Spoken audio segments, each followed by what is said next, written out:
Was there anyone in the class who could do all problems of sheet 1, all the remaining problems of sheet 1 independently?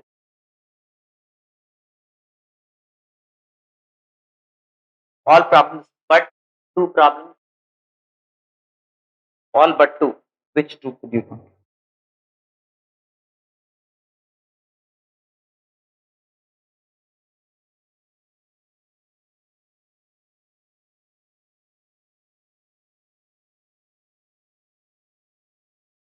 Okay.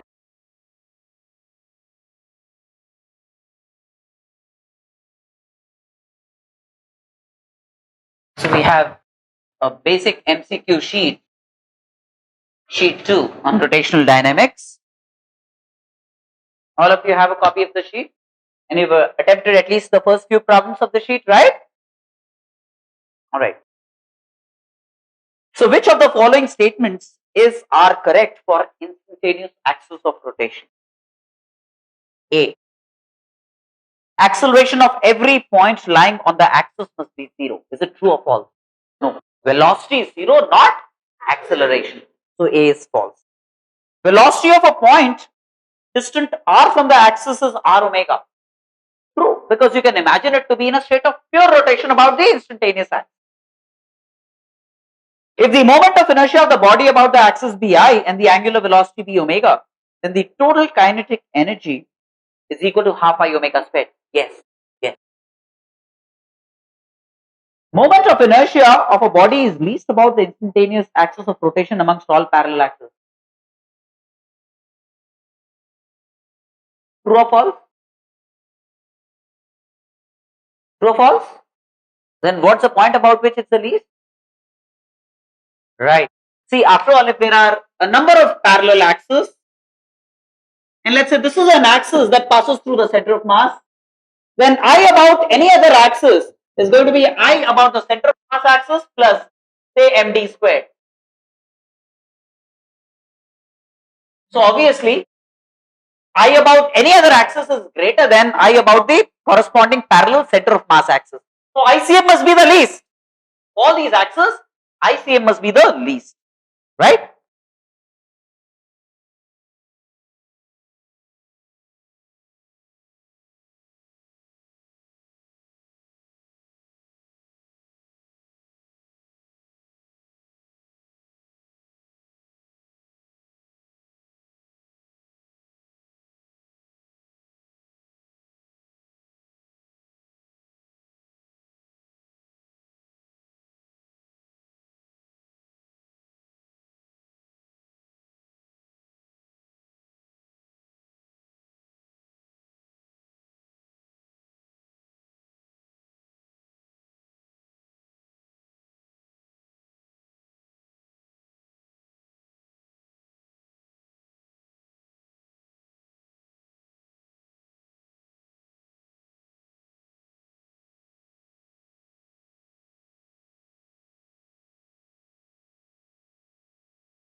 I hope you understand what a spool is. Have you seen a sewing machine? You know, they call that thing conventionally a reel. You know, it'll look like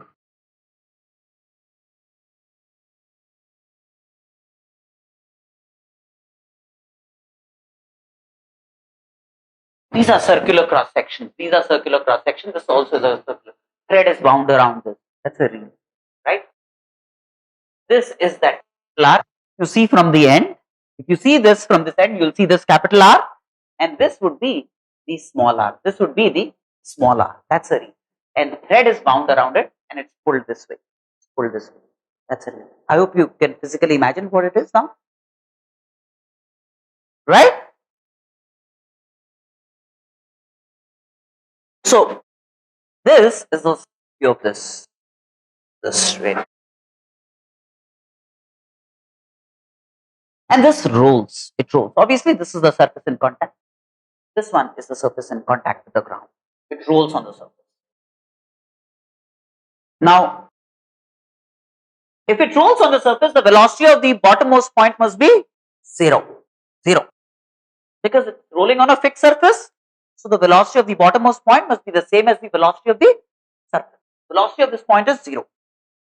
So, in this situation, the bottommost point, the point of contact must also be the instantaneous center,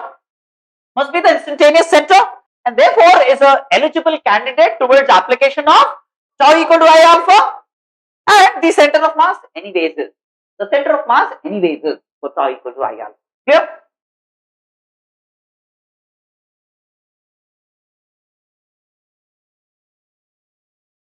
Now, line of action of mg will pass through this. The normal reaction will pass through this, and frictional force will also pass through this point of contact. So about this point of contact, the net torque, because N, mg and friction will be 0, right? The unbalanced torque about this point would be because of this force F, right? And this force F about this point, check that out, it produces a clockwise torque about this point. This force F about this point will produce a clockwise torque, yes or no, right? If this produces a clockwise torque about this point, it produces a clockwise alpha, right? So there is a clockwise alpha imminent, clockwise angular acceleration. Now, this alpha would be clockwise and would be of the same magnitude whether you take tau equal to I alpha about this point or you take tau equal to I alpha about this point, you will get the same alpha, same magnitude, same sense, right? There would be no controversy there. So then,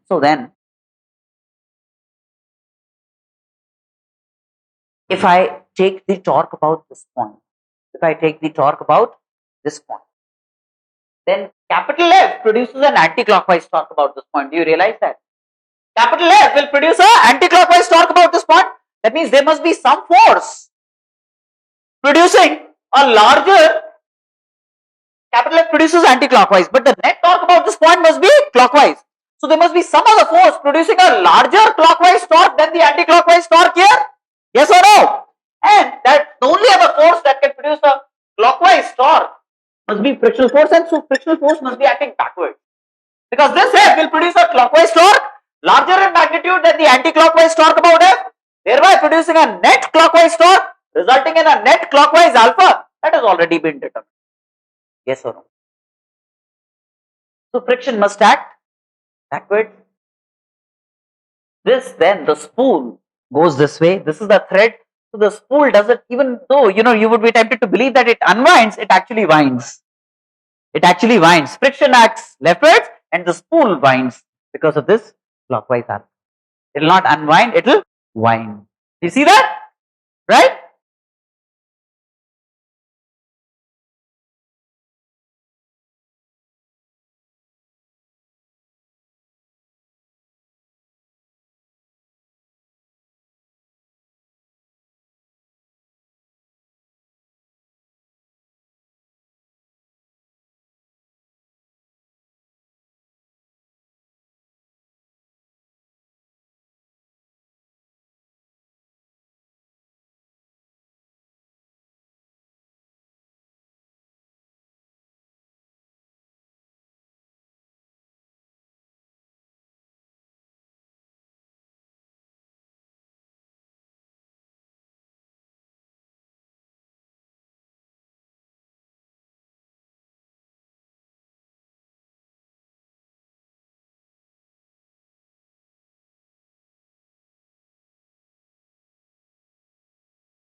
Okay.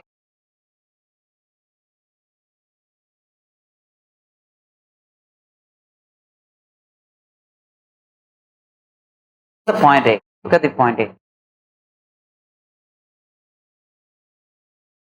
We want to seek the acceleration of the point A. We're going to superimpose pure translation with pure rotation. Because of pure translation, it will have an acceleration A, same as that of the center of mass, right? Imagine it to be in a state of pure rotation with angular acceleration alpha. With angular acceleration alpha, it will have R alpha like this. Because it's rolling without slipping, A is R alpha, A is R alpha, right? I mean, why is A equal to R alpha? This is the condition of rolling without slipping, differentiate. A is R alpha, right? Now, this has a velocity, this has an angular velocity omega, so it will have a centripetal acceleration omega squared. So A will cancel R alpha and omega square R will be unbalanced. Centripetal acceleration would be unbalanced. So its acceleration would be vertically upwards. Yes or no? Point B. Point B. This point. Well, it has an acceleration A to the right. Because of pure rotation, it's going to be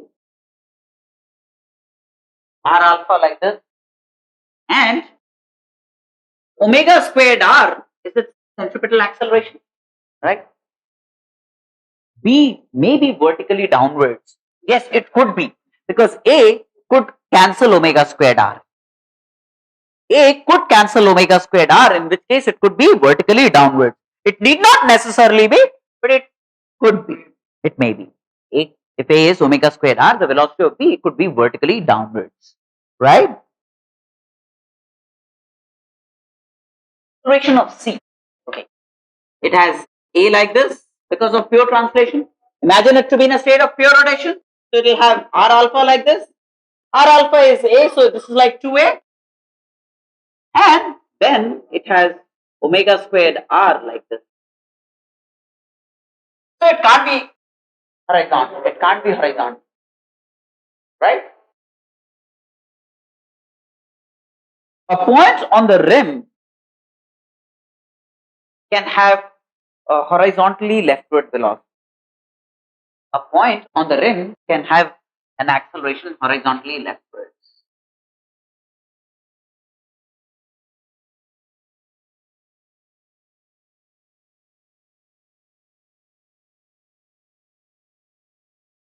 Say, think of some point between A and B. Think of some point between A and B. Now, this point has an acceleration A, same as that of the center of mass, has a tangential acceleration R alpha like this, and has an omega squared R like this. Right? So, is it possible for this point to have an acceleration that's horizontally leftward? Yes. If the vertical component of omega squared R and R alpha cancel, and the leftward component of omega squared R is greater than, then it could have a leftward. The vertical component cancel off. The horizontal component of omega squared R exceeds A. Then the acceleration of some point P could be horizontally leftward. Could be horizontally leftward. Is that all right?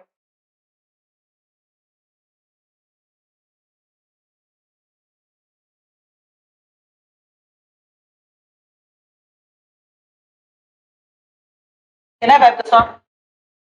Can I wipe this off?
So there is this cylinder resting on a horizontal surface.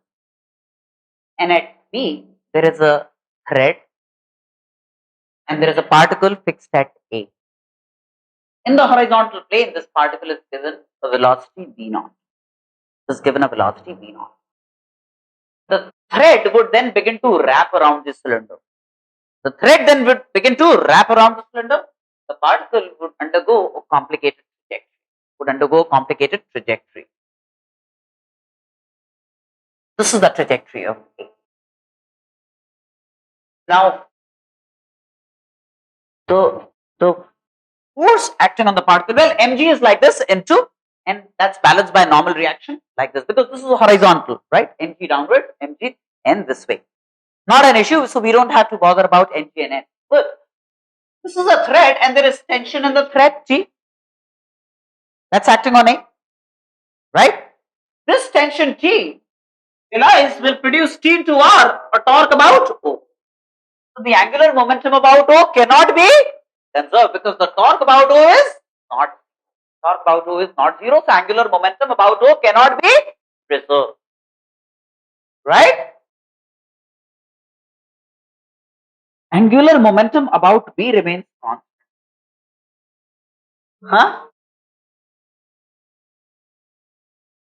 Angular momentum about B remains constant. Yes. Why false? P passing through B.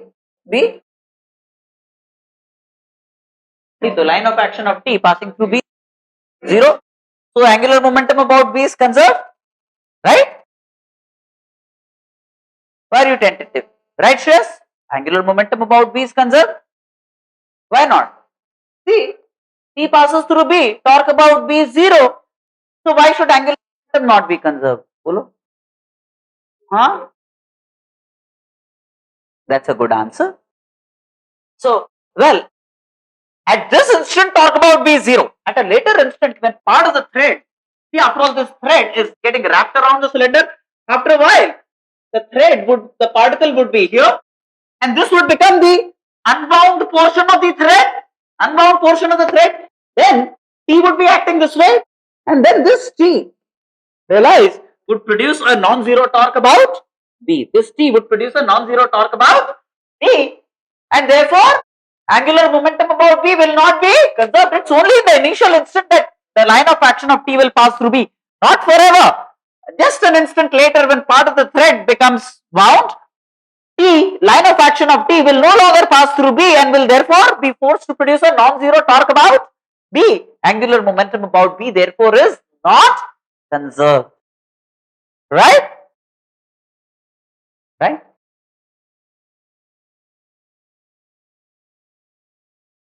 Momentum and kinetic energy both remain constant.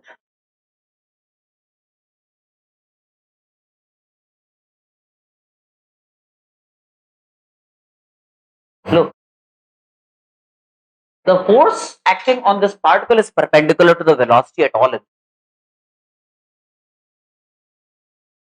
A force perpendicular to the velocity cannot change the magnitude of the velocity, but it will change the direction of the velocity. So the speed will not change during the trajectory, the speed will remain constant v0. But the direction of the velocity will continuously change. So momentum is changing. But kinetic energy is remaining constant because the speed is not changing. Why is the speed not changing? Because there is no force acting in the direction of the velocity for the speed to change. Force perpendicular to the velocity can only change the direction of the velocity, never the magnitude of the velocity. So the magnitude will remain, but the direction will change, causing the momentum to change. Right? So momentum changes, but kinetic energy remains constant. Tension is a zero work force acting on the mass m, because tension is always perpendicular to the velocity. So the power of tension is T dot V is 0. It will never do any work. It's incapable of changing the kinetic energy. Clear? D, yes, kinetic energy remains constant. C is false because part of C is right, so it's false. D is true. Now, just out of academic interest, how long will it take? How long will the particle take to hit the cylinder? That means how long will it take for the entire thread to get wound around the cylinder? To get wound around the cylinder. Let's do that calculation. Right? The time it takes for the particle to hit the cylinder, that means this entire thread to get completely wound around the cylinder. Right? An intermediate instant t, and the thread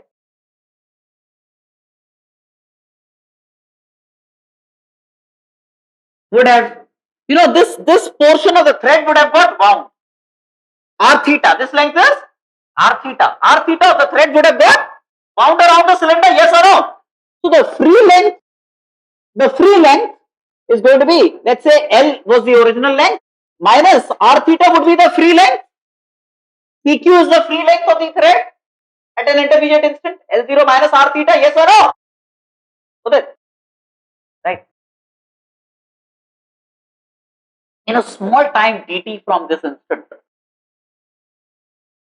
an additional portion would have got wound around the cylinder. Additional length would have got wound around the cylinder.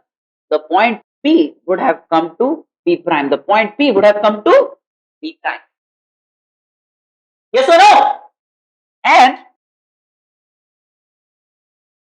this angle which represents the additional thread wound is d theta. And these two tangents also enclose a very small angle d theta. Also enclose a very small angle d theta. So do you realize that this pp prime in a short time dt is almost like a circular arc, for a small time dt. So then this length would be L0 minus R theta into d theta. This is almost like a circular arc, with this being the radius and d theta being the angle described at the center. That's an approximation for a small time dt, perfectly legitimate, right?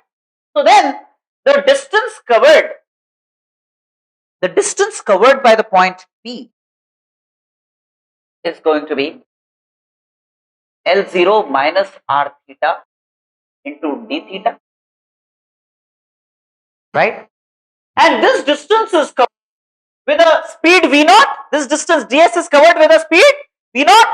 So the time taken to cover this distance ds is going to be ds divided by v0, ds divided by v0. So the time it takes is L0 minus R theta d theta divided by v0. Right? Now,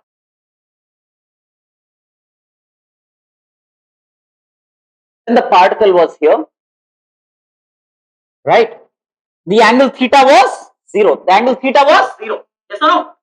Eventually, let's say when the particle hits this cylinder, then this becomes the angle, then this must be the length wound, complete length L0 is wound around the cylinder, then the new theta described at the center, the final theta described at the center is going to be L0 by R. So theta changes from 0 to L0 by R. L0 by R is the instant when the entire thread would have got wound around the cylinder, the particle would have bumped into the cylinder. Yes or no? Then theta becomes L0 by R, right? So then the total time taken would be sum of all of this, where theta runs from 0 to L0 by R. This will give you the time it takes to bump into the cylinder for the entire thread to get wound around the cylinder. This is easy to integrate. L0, V0, R are constant. Simple integration, right?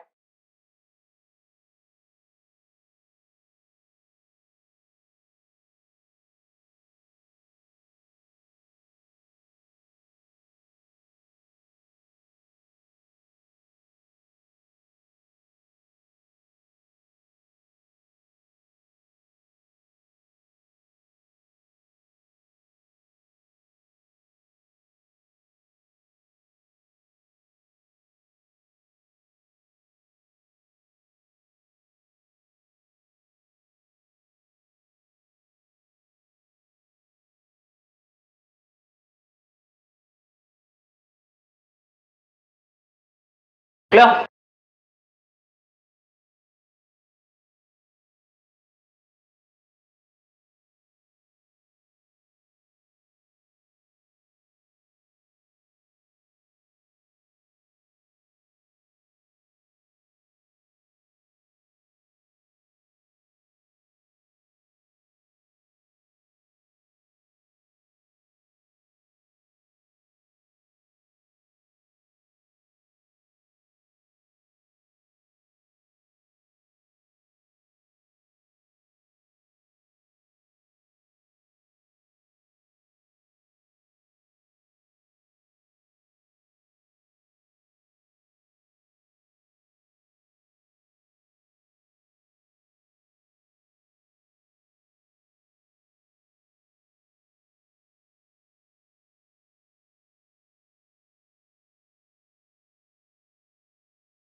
Now, this one is given a state V naught omega naught at time t equal to 0, and it starts to roll up the plane. Starts to roll up the plane, right? V naught decreases because of mg sine theta. So in order that it could continue to roll, omega naught must also decrease. Now, if omega naught has to decrease, anticlockwise alpha, and anticlockwise alpha can be produced by an upward frictional force. Upward frictional force. Yes or no? Right? So while it rolls up, a constant upward frictional force, static friction acts on it. I hope you realize why upward frictional force? Because the V naught is decreasing because it's being impeded by mg sine theta, right? So there must be something that must decrease omega naught so that V equal to R omega holds good from instant to instant. V decreases, omega must decrease. Omega will decrease if there is a retarding torque, retarding alpha. A retarding torque can be produced by F acting upward. Then it will produce a torque like this that will cause omega to decrease commensurate with V equal to R omega instant to instant. Right? In this case, there is no frictional force, right? You just have like, to the plane, the only thing is, in parallel to the plane, there are two forces, mg sine theta and F. Mg sine theta and F, right? When this fellow reaches the highest point, not only is its V killed completely, it's also killed completely. V is 0, omega is 0.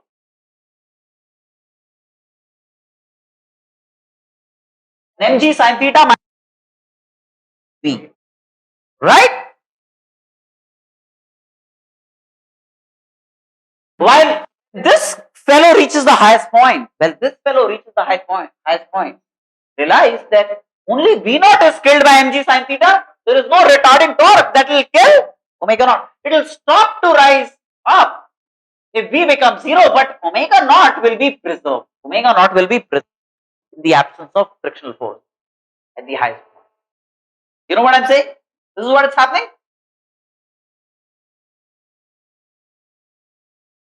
Now, essentially, the retardation on this is produced by mg sine theta minus S produces the retardation on this, whereas the retardation on this is produced by simply mg sine theta. So in which case is the retardation more? In this case, the retardation is more. So the linear velocity of this will be lost faster than the linear velocity of this. So this will have its velocity reached earlier to 0 than this. The velocity of this will become 0 prior to this having 0 velocity, because it's losing velocity at a fast theta. This is losing velocity at a smaller rate, g sine theta minus f by. It will take longer for its linear velocity to become 0, right? So this will reach its highest point in greater time compared to this. Highest point means, yes,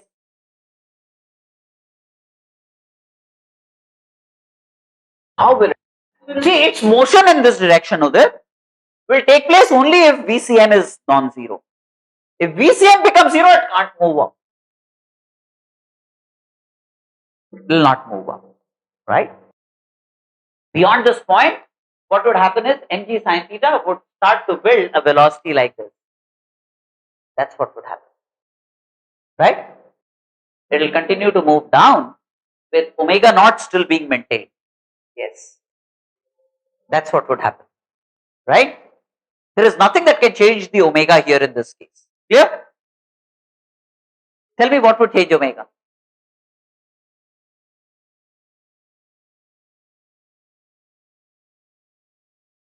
Okay, so one thing, this will take longer to reach the highest point. This will take longer to reach the highest point. Now, the height ascended. The height ascended. When this reaches its maximum height, H max,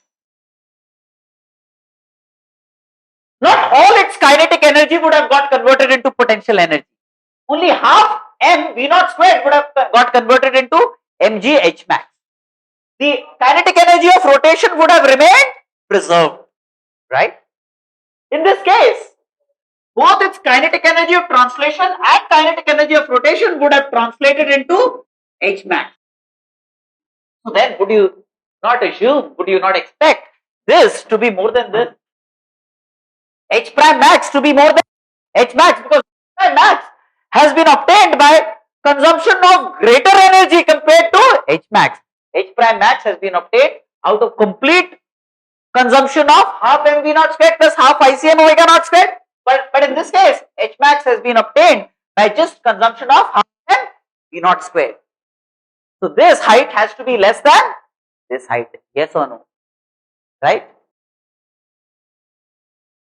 So option A, of course, is wrong. Option B, kinetic energy of B never becomes zero. Yes.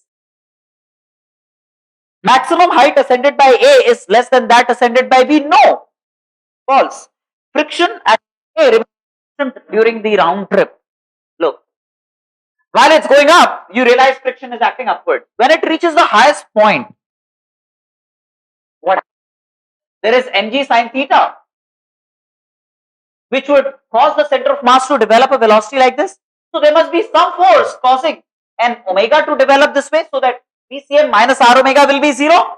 So friction still has to act upwards, so that it can develop an omega in this sense, commensurate with the VCM developed this way, so that it could still roll down the plane. Right? So during the entire round trip, friction acts in the upward direction. Be static in character, but it would act upwards all the time. Right?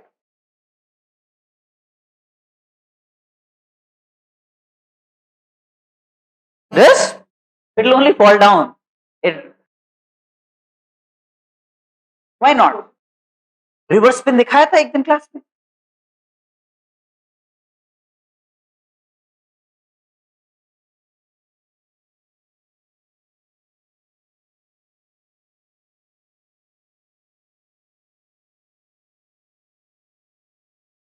Practically smooth surface नहीं मिलता, इसलिए नहीं होता है. ठीक है.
Alright, when this fellow rolls down the plate, friction still is not doing any work.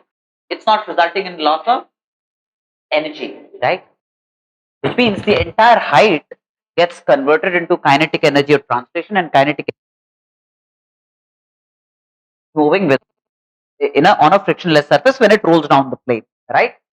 In this case, the same height, the same potential energy manifests itself as only kinetic energy of translation.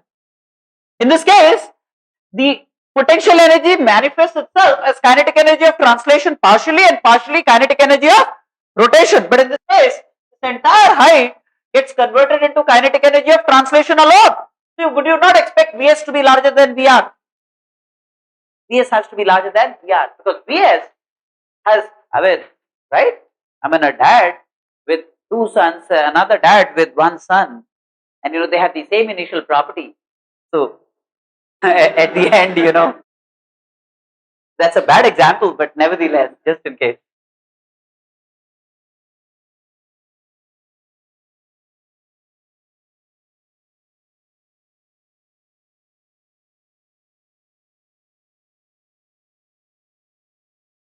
And to add to the plight, if he has a couple of daughters also.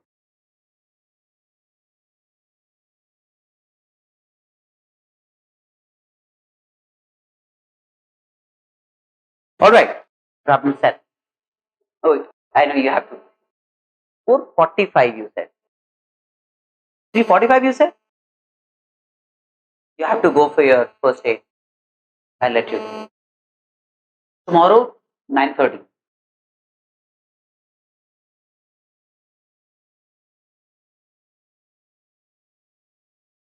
I'll take a little bit of a water break and then assemble. And I'm sure you've also got a little kind of.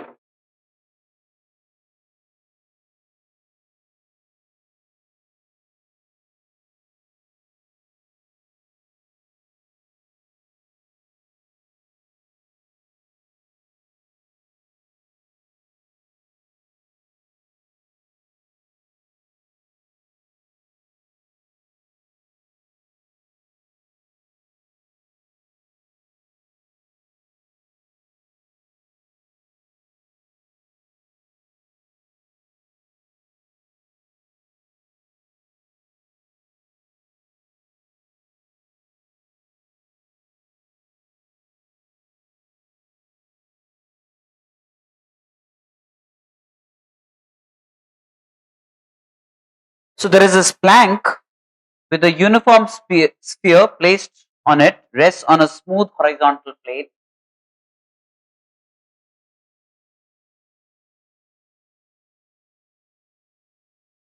Plank is pulled to the right by a constant force F if the sphere does not slip over the plank.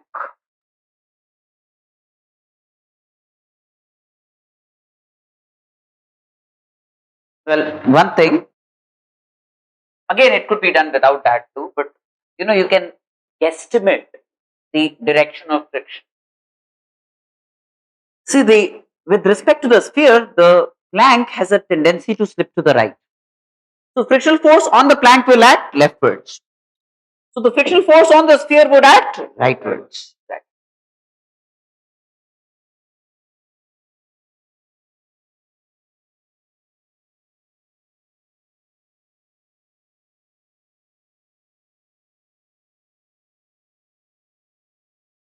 Now, this force acting on the sphere in this direction would cause an acceleration ACM of the center of the sphere in this direction. And this force about the center of mass is going to produce an anticlockwise torque and will therefore result in an angular acceleration alpha shown. Right? Now let's address the various options.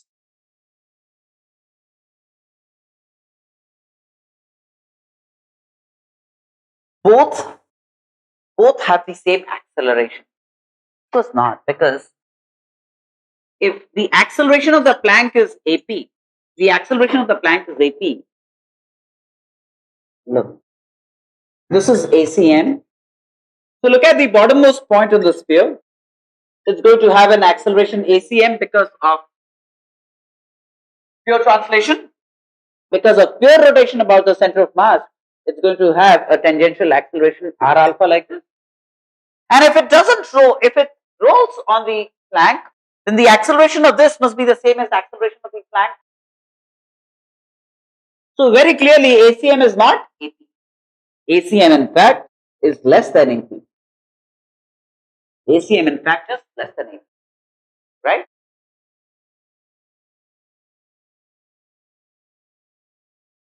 Problem 8.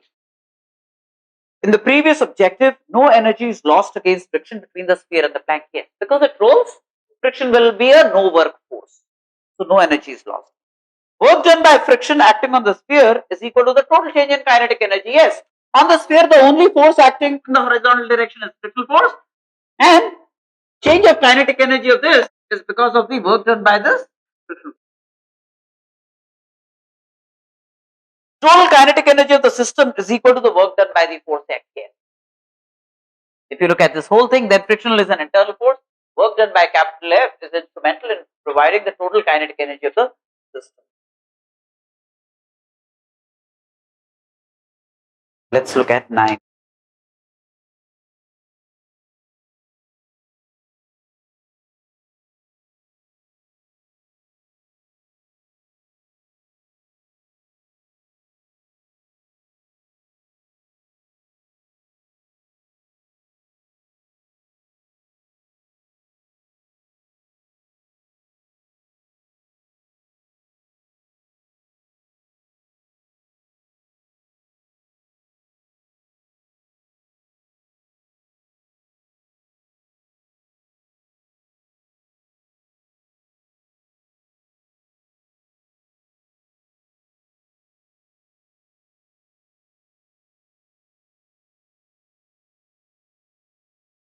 Collision is inelastic.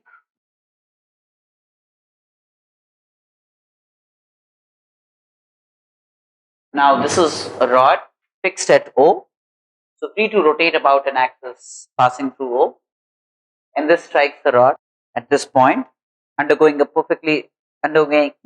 inelastic collision. Now, angular momentum about O does not remain constant during the collision. Well, it remains constant during the collision. For the mass and the rod system, it remains constant. Even though there is a hinge force here, the torque that the hinge force produces about O is 0, and the force, impulsive forces that M exerts on the rod or the rod exerts on M, they will produce equal and opposite torques about O. So the net torque of angular impulse about O will be 0, and therefore angular momentum will remain conserved about O. Angular momentum will remain conserved about O. Angular momentum about O remains constant, but linear momentum must change.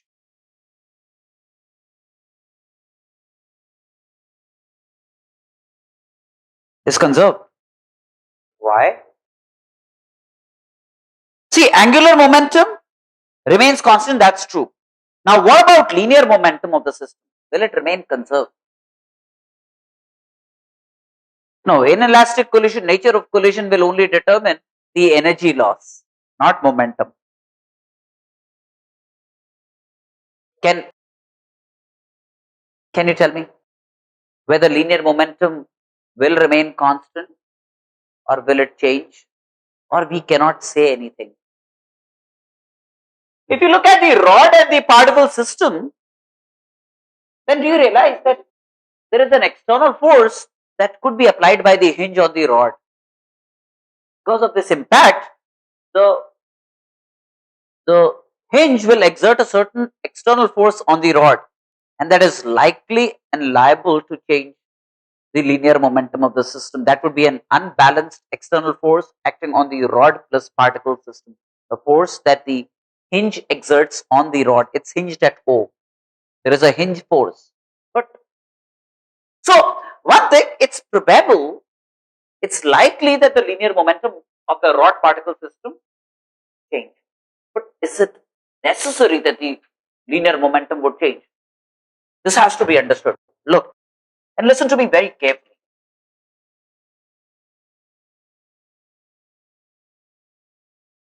First things first, it's important to understand what causes the, the hinge force to come into action. Why should the hinge exert a force on the rod? That has to be understood, right? So imagine the state of the rod without the hinge, as if there is no hinge, right? Say a hingeless situation.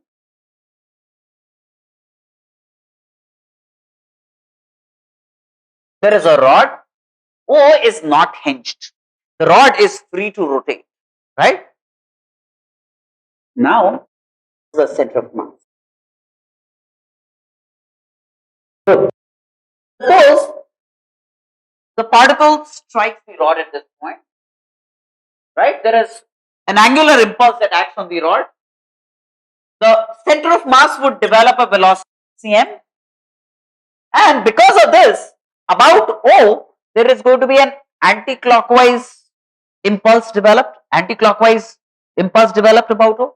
So you could expect this to act, omega to develop on the rod. This is a possibility. Omega in this sense could develop. Let's say if you exert an impulse at this point, and omega in this sense could develop. Now, whether it's going to develop in this sense, or it would not develop at all, will depend on where this impulse is applied. This impulse is because of the collision. Between the particle and the rod. Suppose the collision occurs below the center of mass. Suppose the impulse that acts on the rod is below the center. If that be the case, then the rod will experience an anti-clockwise torque about O, which should cause an omega to develop. In this sense, if it was acting below the center of mass. Now, and I'm assuming it's hingeless. In a state like this, I'm just going to this. If I have to calculate the velocity of the point O, which I would hinge later on, right? I would superimpose the hinge over it after I know what's going to happen to O in absence of a hinge, right? In absence of a hinge, then if I have to calculate the velocity of the point O, then it's going to be VCM this way because of pure translation. Because of pure rotation about the center of mass, it's going to be, say, L by 2 omega this way. Yes or no? Now.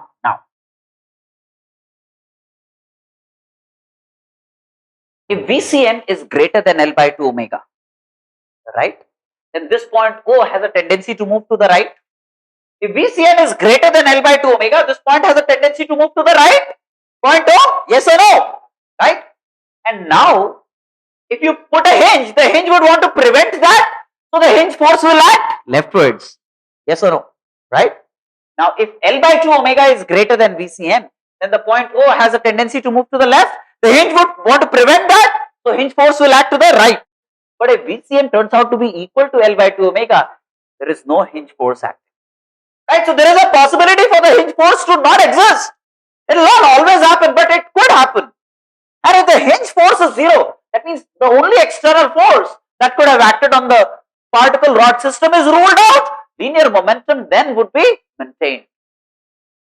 It could be maintained. But if the hinge force is not zero, then that hinge force will cause change of linear momentum of the system. You know what I'm saying? Are you there with me on this? Now, if on the rod, the collision occurs at the center of mass, again imagine it to be hingeless. Okay, and the collision occurs at the center of mass, then no omega would develop. That means all particles would want to move like this. Translation, right after the collision. That means hinge force will act leftward. Right? Now, if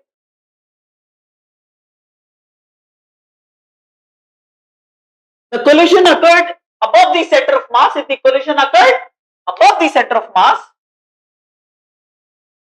then about I'm assuming hingeless, there would be about the center of mass, there would be a clockwise torque, and there would be a clockwise omega that would develop at this clockwise omega, and there would be a VCM. Then at this point, the point O would have a velocity VCM plus L omega by 2, like this. By superimposing, and then the hinge force will act upward. So one thing for sure, center of mass and above, there is no possibility for the velocity of the point O to be 0 right after the collision, right? In which case, hinge force will always exist and linear momentum cannot be conserved. But if the collision occurred somewhere below, there is a possibility for VCM to become equal to L by 2 omega, and there would be no need for hinge force to come into place. And if the hinge force is 0, linear momentum will be conserved, right?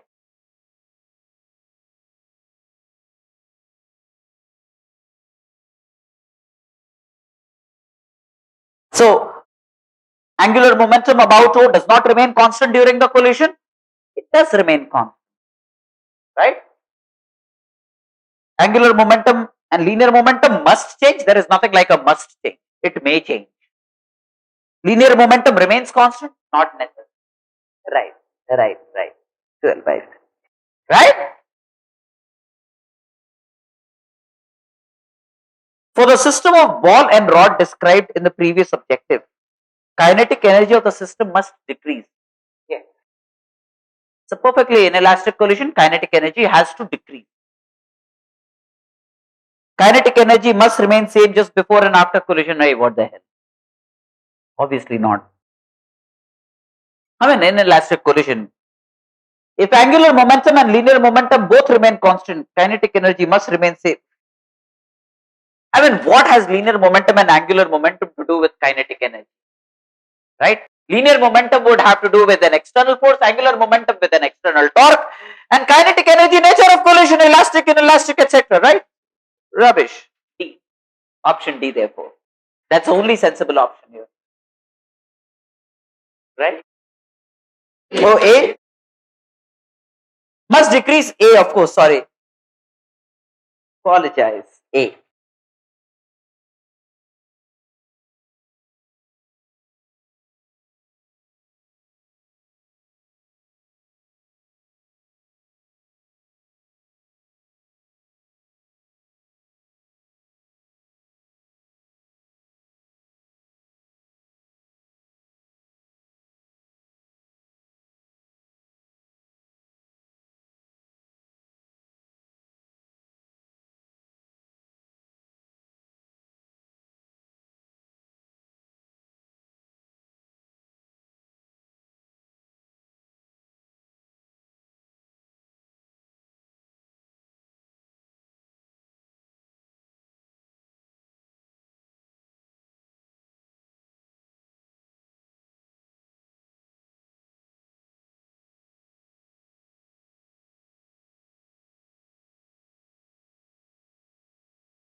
So we have a uniform rod of mass and length L free to rotate about a fixed horizontal axis O.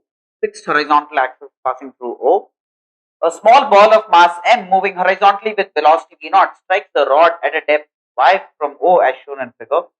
If the angular velocity of the rod and velocity of ball just after collision be omega and v,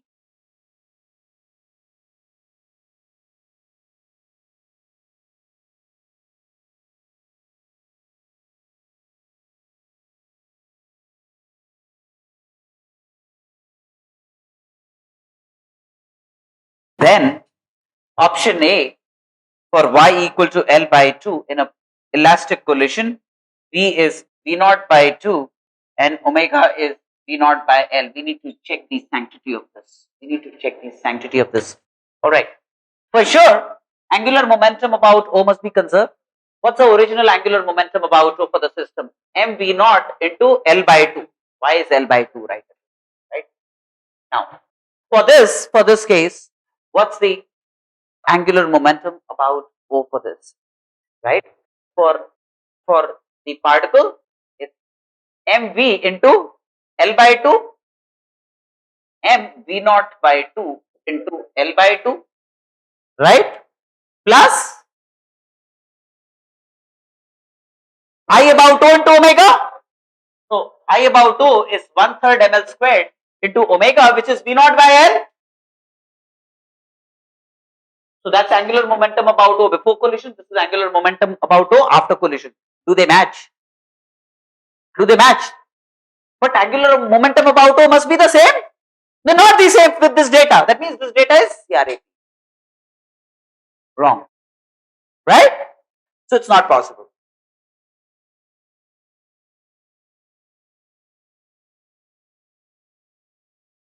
If y is L by 2, if y is L by 2, then in case of an elastic collision, momentum of the ball rod system remains conserved. No, y had to be greater than L by 2 for there could be a point y greater than, not every point y greater than L by 2 would be commensurate with conservation of linear momentum. There would be one point y greater than L by 2 for which V becomes L omega by 2 and the hinge force could be 0.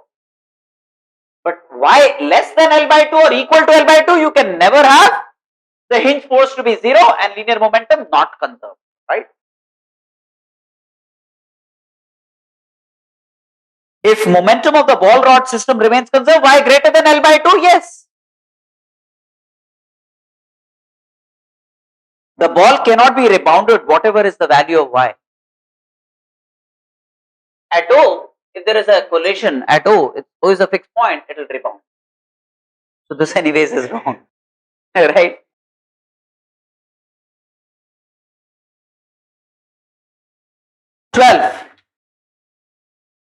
A uniform rod is resting freely over a smooth horizontal plane. A particle moving horizontally strikes one end of the rod normally and gets stuck. Then the momentum of the particle is shared between the particle and the rod and remains conserved. Yes, right. The angular momentum about the midpoint of the rod before and after collision, same. Yes. The angular momentum about the center of mass of the combination and after the collision are equal. Yes, right. The center of mass of the rod particle system starts to move translationally with the original momentum of the particle. Yes. The original momentum of the particle will now be reflected in the linear momentum carried by the center of mass of the system. True. Very true. Yes. A, B, C, D. Everything.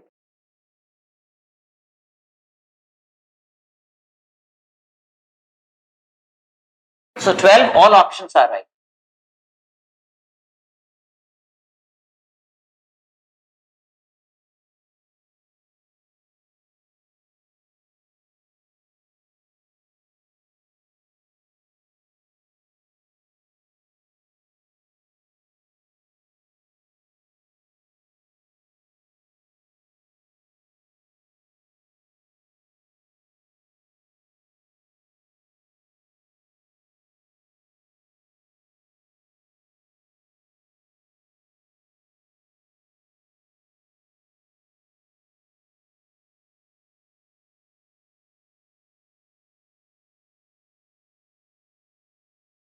So a ball of mass m moving horizontally with a velocity v naught experiences a head-on collision with one of the spheres of a stationary rigid dumbbell as shown in figure.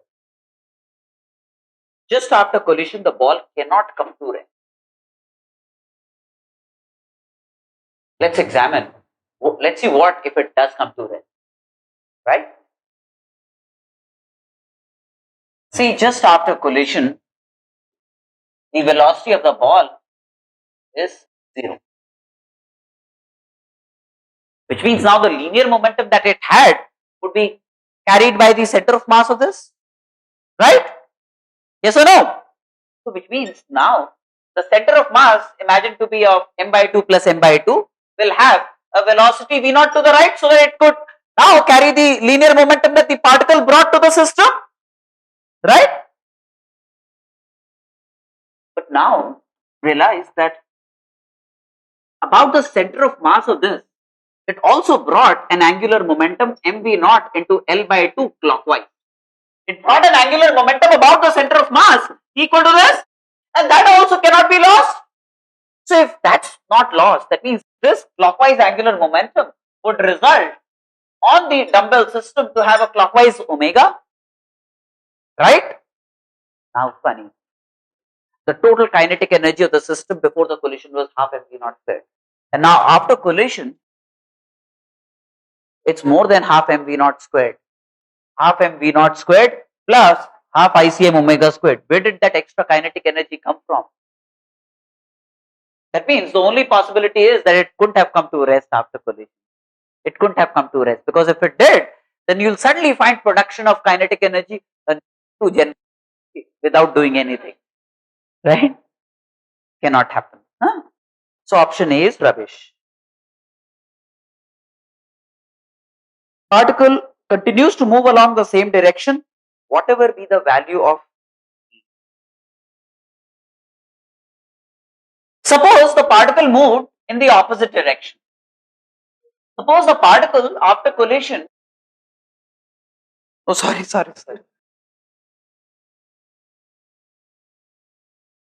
Okay.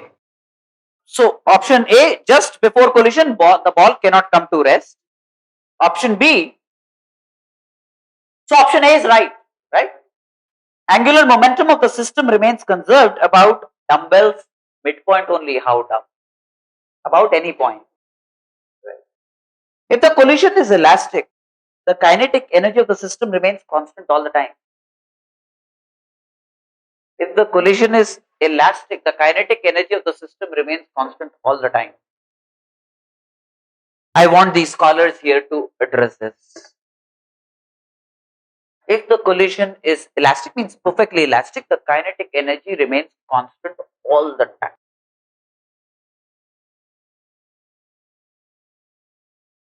Right? Isn't it? Kinetic energy remains constant all the time. What's wrong about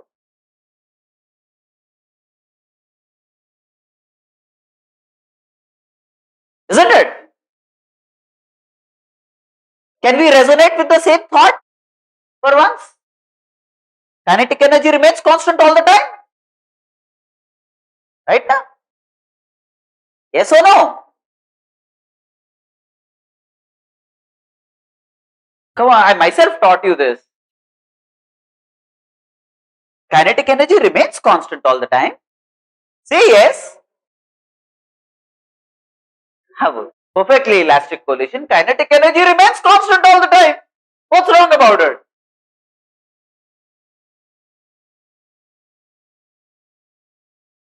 Come on here.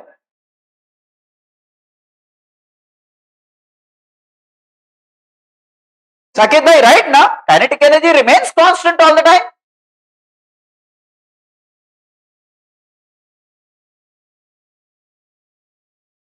That means it could remain constant all the time, right? It could, na? Alright. So at least he's closer to the wrong answer. Kinetic energy remains constant all the time. Say yes. Say yes, please.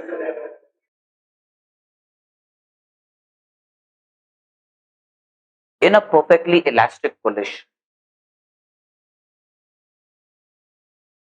while the collision is occurring, the colliding entities are getting deformed.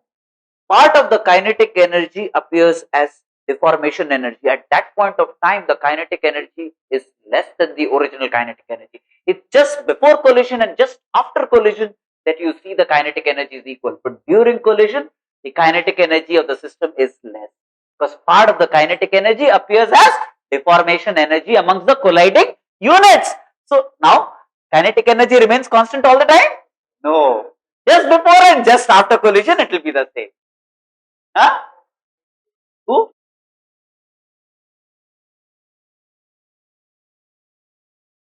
Hats off, my friend. Cool dude, man. Right?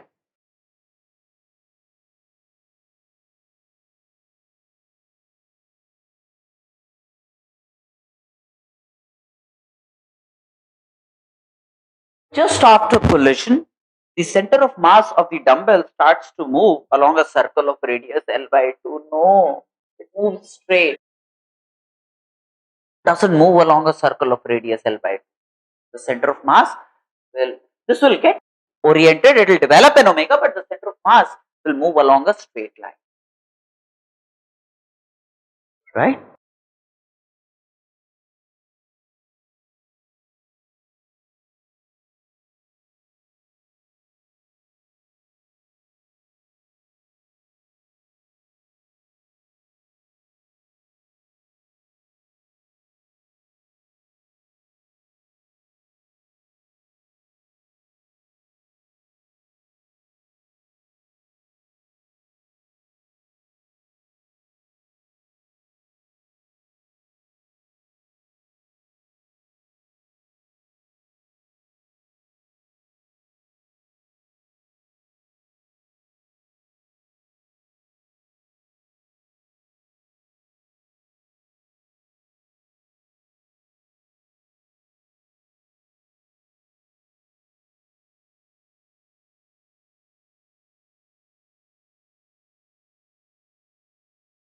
A particle moving horizontally collides perpendicularly at one end of a rod having equal mass and placed on a horizontal surface. The particle comes to rest if the collision is perfectly elastic and the center of the rod starts to move with the same velocity.